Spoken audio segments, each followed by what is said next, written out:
Jean-Baptiste de La Salle, a gifted with youth, wealth, on course for a brilliant career, saw those neglected children. His dreams of personal glory slowly faded.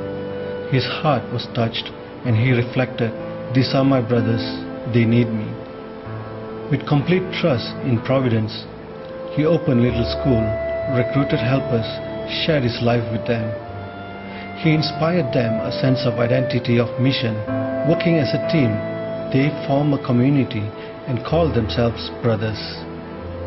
From France, the brothers spread in 81 countries. Now there are about 7,000 brothers in hundreds of educational centers, educating students throughout the world.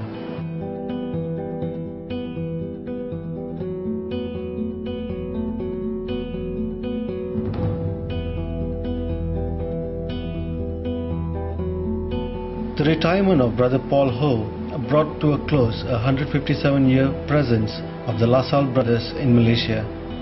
The legacy of Lasalle Brothers in Malaysia started in March 1852, when a majestic sailing ship completed its 3-month voyage and entered Singapore's busy harbour. 6 brothers came ashore to take charge of St. Joseph's Institution, Singapore, and in Penang, the very same month, St. Xavier's Institution. On the day of his retirement, malaysiakini spoke to Brother Paul Ho on the Lasallian Brotherhood and their legacy in Malaysia.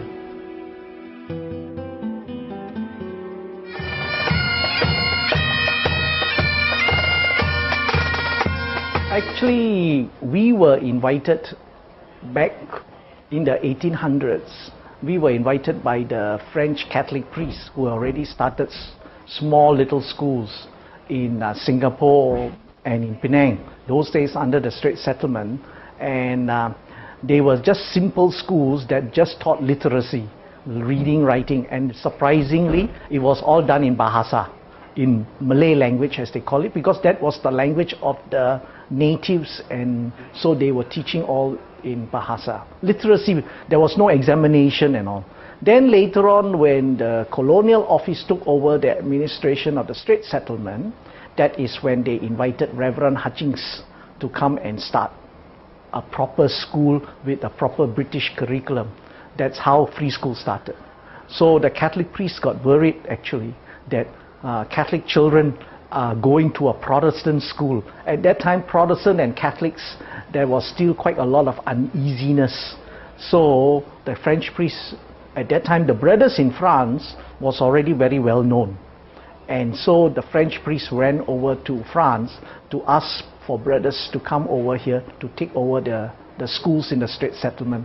So that's how we came in 1852, the first 6 brothers. 3 of them went to Singapore, and then the other 3 brothers came here. They were French brothers. They did not know anything about Bahasa, they didn't know anything about, they have no knowledge of English. But while traveling in the ship, that's how they learned Malay and they learned English. And so the first brother director was a Frenchman, French brother. And after that, from then onwards, as the school system began to establish in the Federated Malay States in the Straits Settlement, that's when we were invited to open new schools in all the towns. So overall, the brothers have administered for 157 years primary and secondary schools from the peninsula right to East and West, at East and West Malaysia.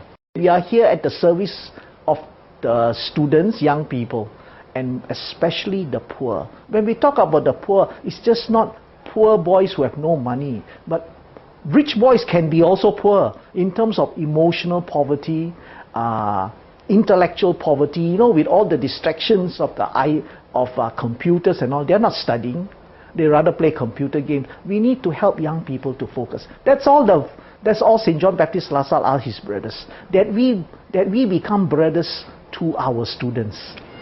On his last day, Brother Paul Ho candidly reminisced how much things have changed with the Malaysian education system.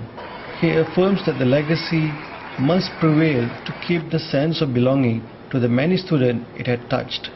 According to him, the policies can change, but it should not wither down the legacy which has been laboured with passion and love, especially the Lasallian legacy. So in this school, I'm the last. never knew I was going to be the last. We thought there will be more people joining, but society has changed so much. That's why we don't have people coming forward to be brothers. And also the government system has changed in terms of service in Malaysia, so the brothers no longer enjoy the privilege of getting appointed to be principal of our school so easily. Now if any brothers were to join, they will have to join the civil service, just like any ordinary lay teachers. Yeah. So we have a legacy of many well-known old boys in all our schools. Right? And it is the feeling now is it's apprehensive that you hope that that people who become principals in the brother school would respect the heritage of the school, not take over the school and say they are civil servants, so they do not follow certain traditions of the school. Every school is different. Even the ministers have been saying every school is different. It's not the same. So when they come in, just don't run the school as if you are running some kind of a factory. But a school is for people. So depending on the pastoral care of each school, so new heads should look into the pastoral care and do whatever is unique to the school. The issue of making the Lasallian Institution as one of the fully aided schools has been a long-standing issue. Every year, the brothers and the administration has successfully solicited funds to maintain the institution. Today, the future looks bleak as the brother retires. The question looms in the air: will the funders and old boys will have the same affection towards this establishment? So far, the brothers are very professional beggars. We have managed to ask the public to donate money, and our well-known and rich old boys to improve the facility of the school. Now the problem is the government considered all brothers' school to be private properties, which is true. The brothers' property are owned by the brothers. The brothers use their own pay to buy property, and it's the people of the particular state where we are in that help us to build the school. For example, in Penang, St. Xavier's is very unique. The early days when the brothers bought this piece of land, the people of Penang supported by building the school. As the school expanded, unfortunately it was bombed by the Japanese and the American planes during World War II. Again, the people of Penang came forward to help the brothers to build this present site and this present building of St. Xavier's. That's how we maintain the school. And then, in terms of facilities, improvement of facilities, the government only helped us very partially. But the main bulk of the improvement of facilities and all have been the people of the old boys and the people who support the school. That's how we manage to have good facilities. With the retirement of the last Lasalle brother, the administration of the school will be taken over by Ministry of Education. The heritage and culture which has been preserved and enriched over the duration of 157 years begs an answer whether this tradition will be continued.